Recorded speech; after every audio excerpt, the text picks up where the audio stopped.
Dear students, hope you are all doing good at home. Stay home and stay safe.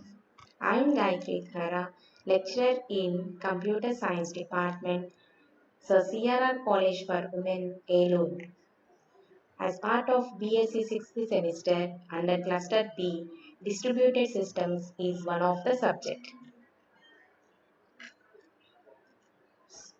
So, before going to the topics of distributed systems, I will give you an overview of what are the course objectives and outcomes of this course.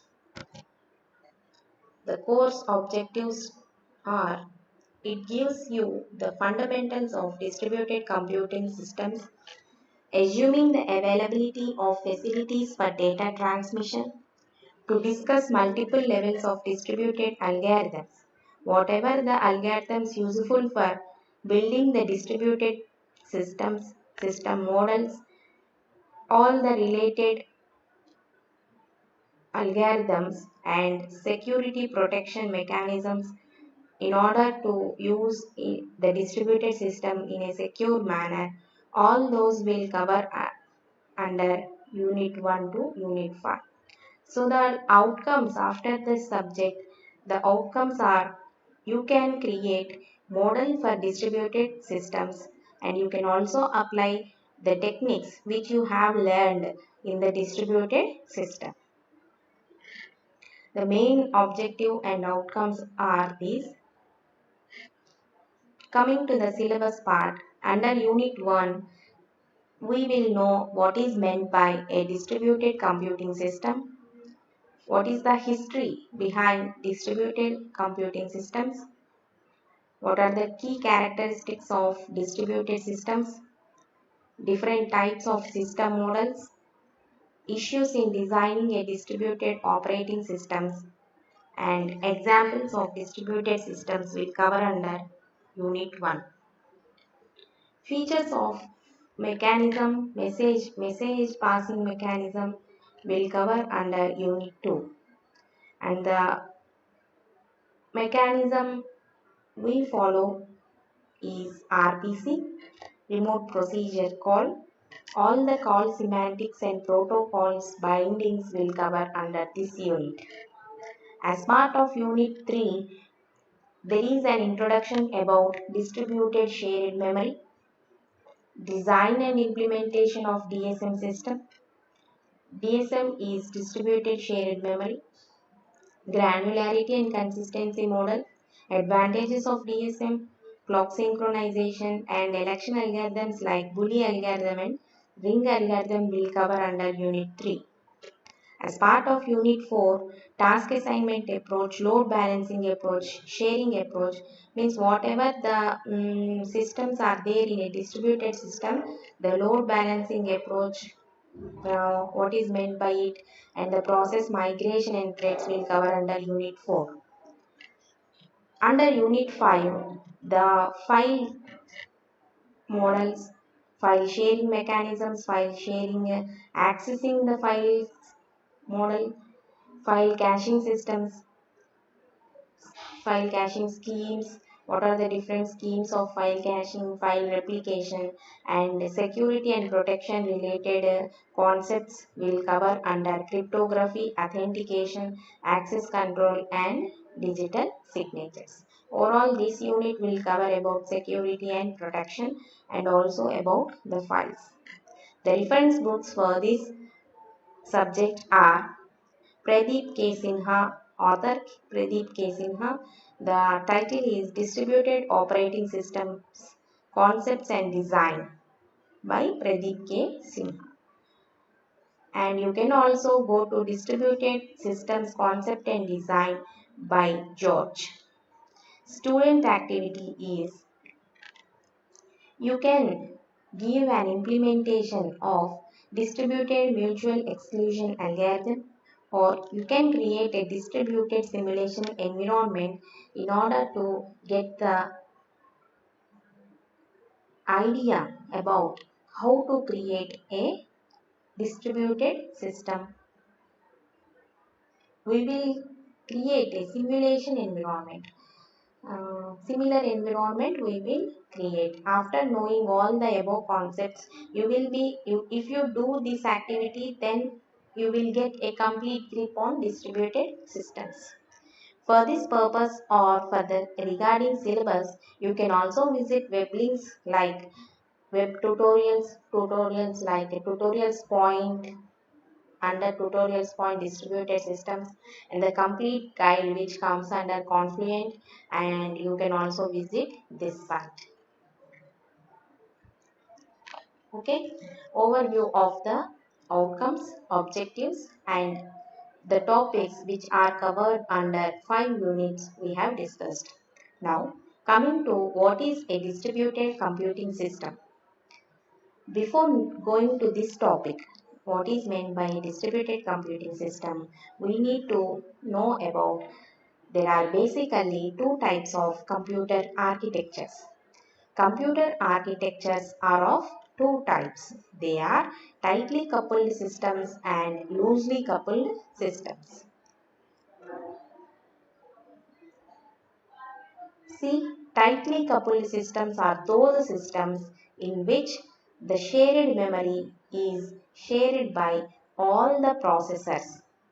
Okay, in these two systems, there is a single system-wide primary memory. Means primary memory is only one and it is shared by all the processors. CPU consists of processor and are shared by all the processors. So, any communication between the processors usually takes place through the shared memory. So, whenever we write the value of x is equal to 10, the other processor may read that value as x is equal to 10.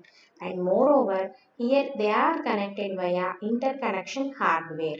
So, all the processors will have only one shared memory, one primary memory, and they are interconnected by interconnection hardware.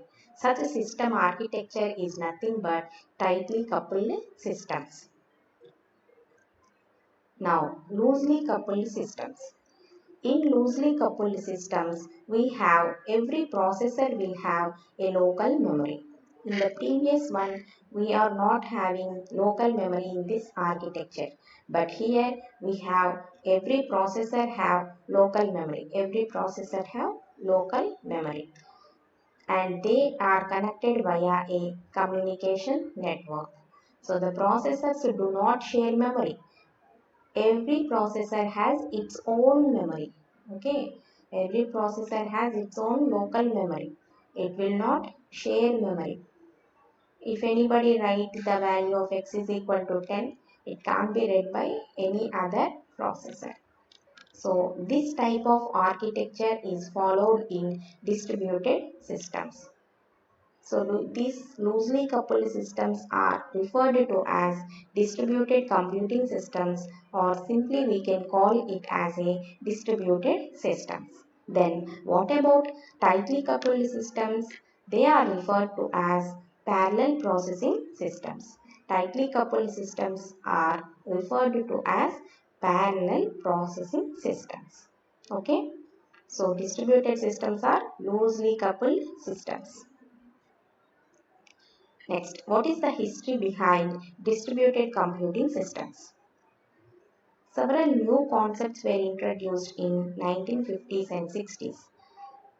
The computers are very large, big in size. They even occupy a room also. A large room are occupied for one computer, and they are very much high expensive. So, usually in those days, computers are used only in research laboratories or in universities.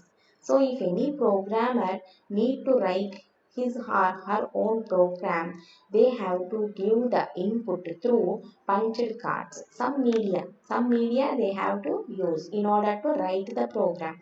The media we use to now to carry USB drives, we will carry on USB drives, pen drives. Like that, in those days, punched cards are one of the media in which the programmers will write the data and they will take it to the computer center, such as in colleges, universities, or in any research centers. If any computers in any computer center, one operator will be there. That who operates the each and every program comes from a programmer or any user. So he will create an environment which is suitable for running his or her job. When multiple users are approaching, the operator has to frequently change the environment in order to execute their programs. It is one of the headache. So what people find, they found that batching the similar jobs is one of the concept which can help the operator in setting the environment. So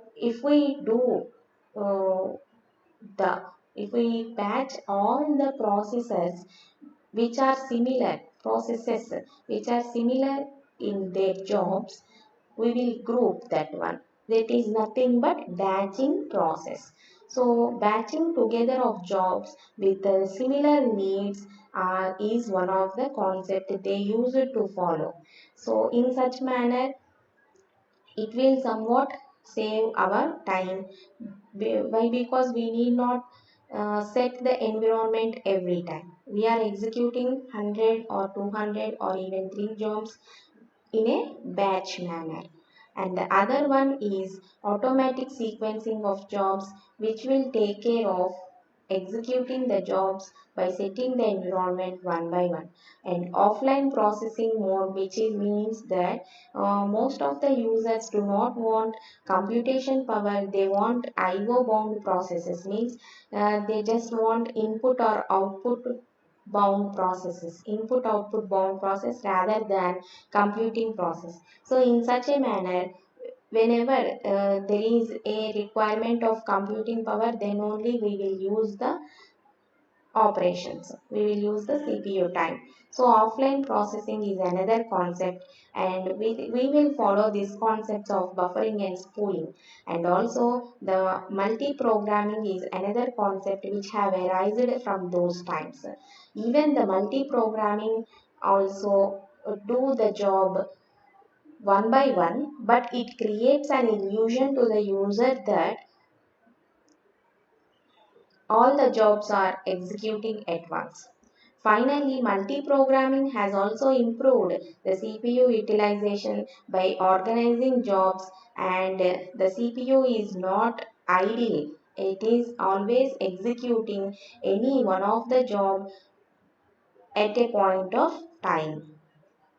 So none of the above ideas allowed multiple users to directly interact with the computer system and to share its resources simultaneously.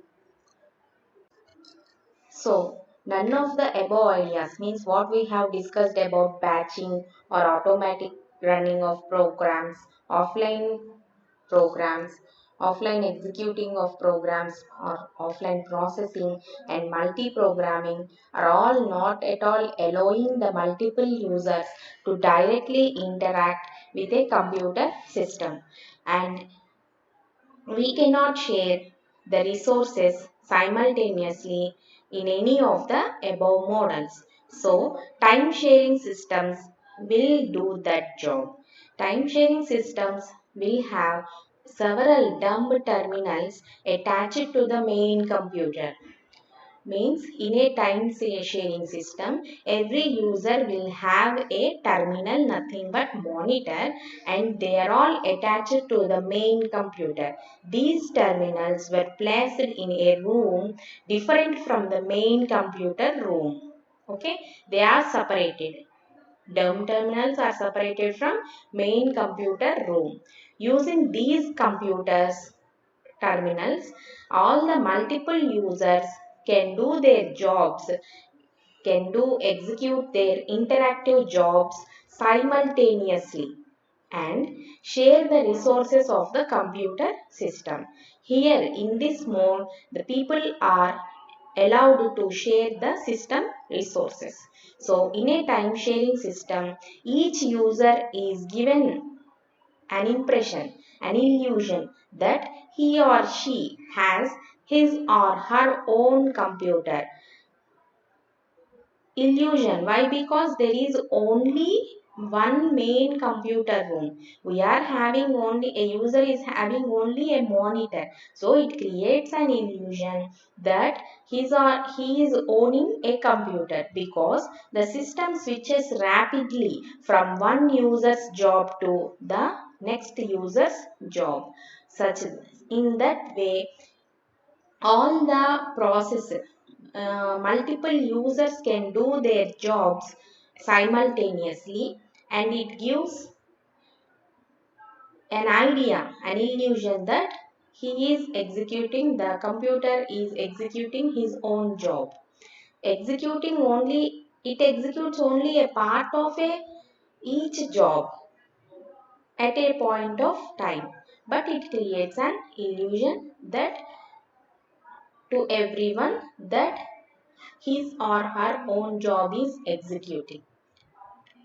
So, with the advent of time sharing systems concept, it has moved to the step towards distributed computing systems, because in time sharing systems we have two concepts like the sharing of computer resources and accessing of computers from a different place. So, in distributed computing system, the sharing of computer resources simultaneously by many users and the accessing of computers from a different places, different regions is possible, which is the concept coming from time sharing systems like main computer room. So, with the help of technology improvements in hardware, the size of the computers is decreased. Hardware is improving, so there is an increase in the processing speed of the computers, and it also replaced by smaller and cheaper ones. Price has been reduced. Size also reduced, but there is an increase in the processing speed. So, these systems were called as mini computers. Microprocessor technologies. With the help of improvement in the hardware, we got mini computers, and we get it at a smaller and cheaper price, and the speed is also increased. And with the technology of microprocessor, there is a concept of workstations which has the power almost equal to mini computers, but they were available for only a small fraction of the price of the mini computer. So these workstations are used as terminals in the time sharing systems, allowing the main computer to be simultaneously shared by large number of users. In these time sharing systems, most of the processing of users' job could be done at user's own computer. So the main computer will be shared by all the users. Shared resources such as files, databases, software libraries were also placed on the main computer so that they can be shared by all the users. Such workstation example is Xerox, developed at Xerox PARC. It is called as Alto. The centralized time sharing systems described above is having a limitation that terminals could not be placed very far from the main computer. Means the terminals should be in a certain distance from the main computer room. So ordinary cables which are used to connect the terminals to the main computer will go to certain extent only. With the help of computer networking technology, there two key areas have arisen. These are LAN and WAN. You know that LAN, MAN and WAN are the network types: local area network and wide area network. With the computer networking technology, these two key areas played an important role. So, high-speed LAN was the Ethernet and the first WAN was the ARPANET. These two are developed in 1973 and 1969 respectively. ARPANET is nothing but Advanced Research Projects Agency network developed by US Department of Defense in 1969. So, with the help of computer and networking technology, the it gave birth to distributed computing systems in late 1970s. So distributed computing systems, all the components are connected via internet, and where there is a scope of sharing the resources, and they will work for achieving a common goal. Coming to the advantages of distributed systems, all the nodes in the distributed systems are connected to each other. So, nodes can easily share data. Whenever you are in WhatsApp group of your friends created, then you can get the data which is any subject material, or you can share the data with your friends. So like that, all the nodes in the distributed systems are connected to each other. So nodes can easily share data with other nodes. More nodes can easily be added to the distributed systems. When there is a distributed system, we can easily scale it as and when required. Whenever you want to add 10 more friends, you can simply add that. That is nothing but scalable. Whenever required, you can do it more or less. Failure of one node will not lead to the failure of the entire distributed systems. Other nodes can still communicate with each other. If one node is failed, then still we can communicate with the other nodes in a distributed systems. And resources like printers, scanners can be shared with multiple nodes rather being restricted by just one. If there is no distributed system, it is owned by only one. So here the resource sharing is possible. Disadvantages of distributed systems: it is difficult to provide adequate security, the required security in distributed systems, as they are connected. All the nodes are connected and all the nodes need to be secured. Next, some messages and data may lose while traveling to the network. May lose. Okay. The database connected to the distributed systems is quite complicated and difficult to handle as compared to single user system. So sometimes it may also occur overloading in the network if all the nodes are trying to send data at once. At the same time, if all nodes are trying to send the data, overloading may also occur. So advantages are, we can easily share data, we can scale as and when required. Failure of one node will not affect the communication system. Resources sharing is also possible. Disadvantages are adequate security, messages may lost, and it is somewhat complicated to handle in the database connected to the distributed systems. Sometimes overload may happen. Next, the topic is key characteristics of distributed systems. The first one is resource sharing. Resource sharing means information is not the only thing that can be shared in distributed computing system.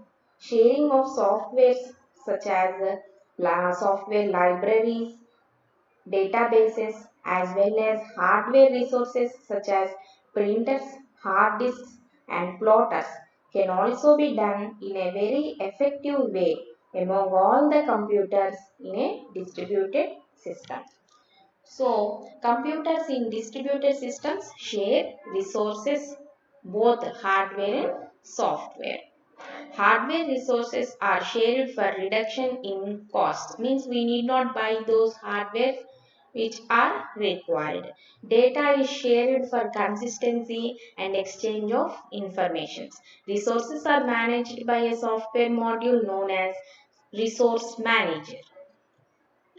Heterogeneity means there will be a different types of platform, means computer hardware, operating system, programming languages they use, and the implementations by different developers will be there. So in a distributed system components, we have it supports or it can go with the variety and differences in networks or any platform. Heterogeneity means varied, different. Heterogeneity means different. Homogeneous means only similar. Openness means we need to understand or we need to take concern of extensions or any improvements to a distributed systems. In order to make a distributed system open, we have to define a well-defined interface of components, and we should follow the standard interfaces of components, and we need to able to easily integrate the new components with existing components. It is nothing but openness. Concurrency. In a distributed system, we can concurrently means we can do multiple activities at the same time. With the help of concurrency, we can reduce the latency. Latency means lack in time, which is called as a delay. Delay in time is nothing but latency. We can avoid that, and it increases the throughput of the distributed system. And the next thing is scalability. We have already discussed this. Whenever we want to grow the distributed system, we can add as many number of users as we want. We can easily scale the distributed systems by adding more computers in the network. Components should need to be changed when we scale the system. So we should design, while designing a distributed system only, we should take care that we should design in a such a way that it is scalable. The next is fault tolerance. In a distributed system, hardware, software, network, anything can fail at any time. So the system must be designed in such a way that it is available all the time even after something has failed. Something means it should tolerate. Whatever loss is there, it should tolerate. Transparency. So the distributed system should be perceived by users and application programmers as a whole. More about transparency we will see in the later class. So those are the key characteristics of a distributed systems. Next, different types of system models. System models. When we are building a distributed computing system, these models are classified into 5 categories. System models are classified into 5 categories. They are mini computer model, workstation server model, processor pool model, and the combination of workstation server model and processor pool model, that is nothing but hybrid model. We will see in detail about this mini computer model. In a mini computer model, mini computers are connected like this via a communication network. So, mini computers as well as maybe large supercomputers are interconnected by a communication network. So each mini computer usually has multiple users simultaneously logged onto it. So several interactive terminals are connected to each computer. Each user is logged onto one specific mini computer with remote access to other mini computers. Okay. The network allows a user to access remote resources that are available on some machine other than the one onto which the user is currently logged on. They can get the resources from any other mini computer. It may be used when resource sharing with remote users is desired. Then this model is very much suitable in a distributed computing environment.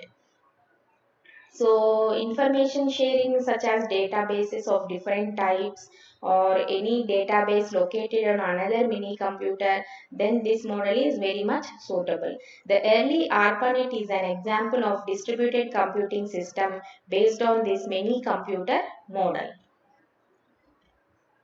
Workstation model. The other system model is workstation model.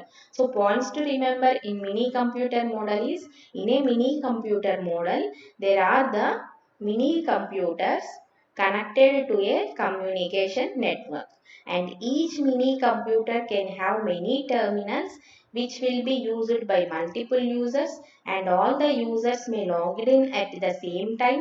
Mini computer model can be used when there is a requirement of resource sharing with remote users is there.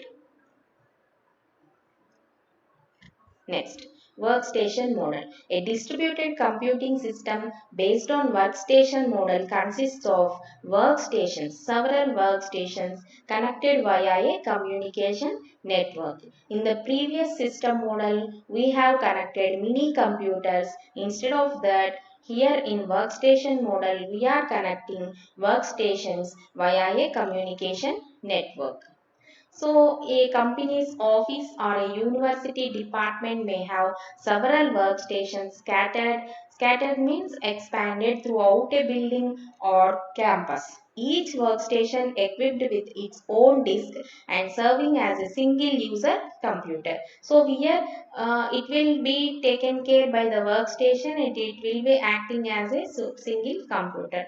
It is found that in such an environment, at any one time, a significant portion of the workstations are idle. Means this one is idle, sometimes this one might be idle, this one might be idle. So what it results in? It results in the wastage of CPU time. So the idea of workstation model is to interconnect all the workstations by high speed LAN, so that any workstation is idle and this workstation is holding overload jobs, or more processors are running on this workstation that can be easily shared via high-speed LAN to this workstation.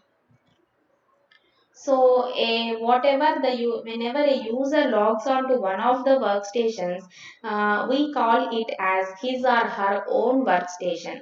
So, when a user logged into this workstation, for example, he is giving jobs for execution to this workstation. It is called as home workstation.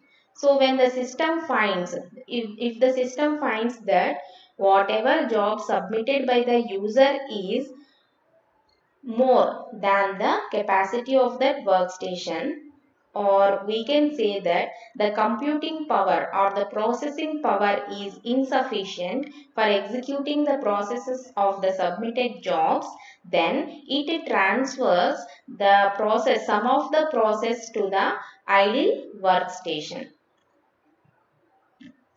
So currently idle workstation will get the process executed there, means if it is idle, it gets the processor jobs of this workstation to this and it executes the processes here and it gives the result back to this workstation.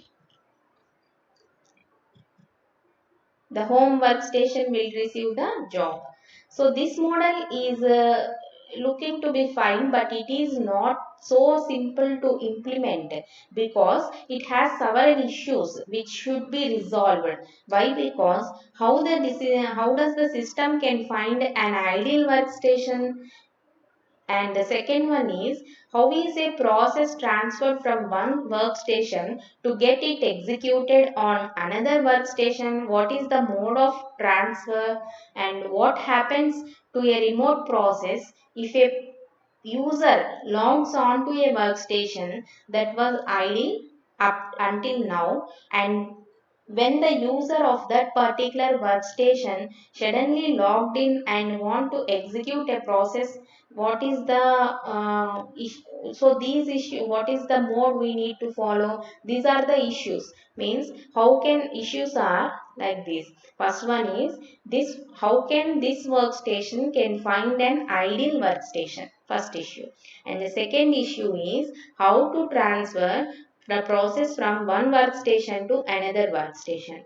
And the third issue is how can the workstation can execute the process of another workstation if this particular user logged on and he want to do his own job, what to do in that time. So issues to be handled are these three. So first approach, the first and second we will cover under chapter 7 and 8. We are looking for this issue. Means if a remote process is running onto other workstation, then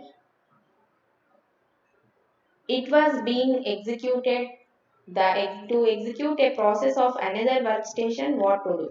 The first approach is to allow the remote process means other station's workstation share the resources of workstation along with its own one. If the use with his or her own logged in user process, he will execute the other workstation's job also. This is one approach. Or the second approach is to kill the remote process. Means the job of this workstation will be killed by this process. Remote process means for this workstation the remote process is this one. So the second approach is to kill the remote process. And the third approach is to migrate the remote process back to its home workstation so that execution can be continued there. The third approach is up to what extent it has covered the process. Say for example, it has completed up to the 20th statement in a program, then the process should be moved to this own workstation, then so that it can run from 21st line of statement it can run. These three are the approaches we can follow, and we need to take care of these issues. So one of the examples is Sprite system and an experimental system which are developed at Xerox PAR E are the two examples of workstation model. In the next class, we will see about what are the different other three types of system models. Up to now, we have covered what is meant by distributed system, what are the two types of computer architectures, what are the key characteristics of a distributed system, and two types of system models. For any doubts, please visit my blog. Thank you.